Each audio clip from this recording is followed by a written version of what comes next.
So question 16, define the term hardness.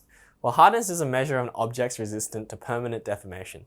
It indirectly measures the strength of the forces holding the smallest units of a substance together. So the key is that it's a measure of how resistant an object is to permanent deformation, so how easy it is to deform. And it indirectly measures the strength of forces holding different units of the substance together. Question 17. Metallic substances often have lower melting points and are typically not as hard as covalent network substances. What does that imply about the strength of the metallic compared to covalent network bonds? Well, the metallic bond is likely to be weaker than the covalent bond. The melting point and hardness imply that the forces holding the covalently bonded atoms together are much stronger since it takes more energy to deform the substance and to melt it. Question 18. Explain why covalent network substances and ionic substances frequently shatter. Well, if a small amount of energy is applied to these substances, often the very strong bonding absorbs the stress and the substance remains unchanged. So all these bonds together, if you apply a small force to it, they'll absorb the bonds, they'll absorb the energy, and then nothing will happen. However, a large amount of energy will likely concentrate and imperfections in the crystal. So there'll be small imperfections in the crystal, unless you of course have a perfect crystal, in which case that's an amazing feat. But they'll concentrate at all these little defects and you'll have very strong concentrations of energy at these defects. Now, continued application of energy will cause the crystal to break in multiple areas where these imperfections are. They'll start to break, causing the familiar shattering process. Each of these imperfections will cause the crystal to break at that point, and so you get lots of these break points, and then they'll break into a million pieces.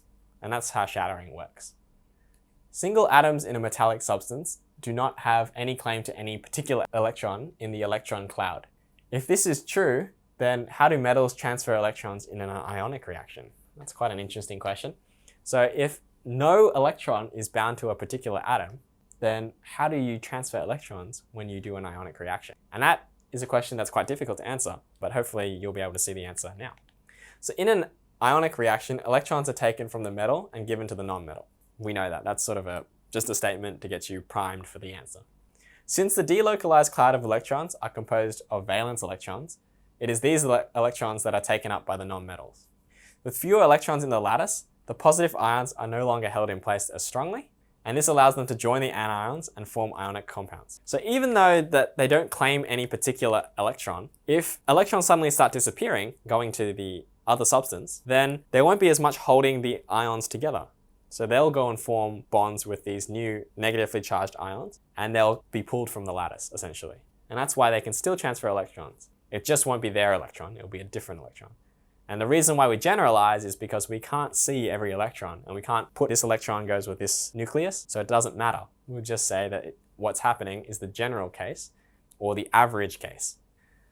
So in terms of hardness and electrical conductivity, contrast wax and iron. Well, wax has a low melting point and boiling point, and is soft and obviously waxy. Therefore, it must be a covalent molecular substance. It is much softer than iron and does not conduct electricity well. Iron is a shiny, grey, malleable solid that conducts heat and electricity very well, so it must be a metal. It is much better conductor than wax and is much harder than wax as well. So there's our contrast. Okay? So that concludes today's lesson on electrical conductivity and hardness. We looked at how hardness and electrical conductivity can be used to identify the different bonding types, and how we can actually explain these properties based on our bonding types. So this concludes our series on bonding and classification.